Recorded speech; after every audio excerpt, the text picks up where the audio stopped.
প্রিয় বাবা, কতদিন হয়ে গেল তোমার স্পর্শ পাই না, কতদিন দেখি না তোমায়, কত রাত দেখি না তোমায়। সে খোঁজ কি তুমি রাখো? প্রতিটা সেকেন্ড, প্রতিটা মিনিট, প্রতিটা দিন, প্রতিটা মুহূর্ত তোমাকে খুব মিস করি বাবা। জানি বাবা, তুমি খুব ভালো আছো। সৃষ্টিকর্তার নিকট যে শান্তি চাইতে চাইতে তুমি চলে গেছো, নিশ্চয়ই তুমি সে শান্তিতেই আছো। তাই তুমি একটাবার স্বপ্নেও দেখা দাও না, আর আমার শত শত প্রশ্নের কোনো উত্তর দাও না। কিন্তু বাবা, আমি যে ভালো নেই, তোমাকে ছাড়া খুব কষ্টে আছি বাবা। তুমি থাকতে বুঝিনি তুমি কি ছিলে জীবনে, বাবা নামক বটবৃক্ষ কি হয়।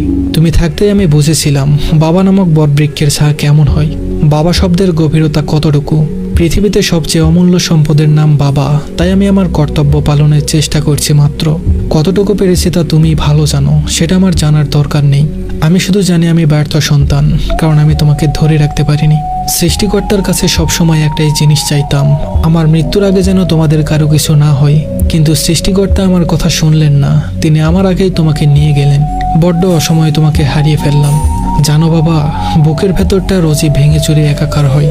তুমি ছাড়া এই দেহটা যেন পাখি ছাড়া খাঁচা হয়ে গেছে। পৃথিবীতে বেঁচে থাকাটাই যেন এখন কষ্টকর। কেন এত রাগ করে আছো বাবা? কেন কোনো প্রশ্নের উত্তর দিচ্ছ না? কেন পূর্বাভাস ছাড়া হুট করে কেন তুমি ফাঁকি দিলে? তোমার কিসের এত তাড়া ছিল যে তুমি এত তাড়াতাড়ি আমাদের এতিম করে দিলে?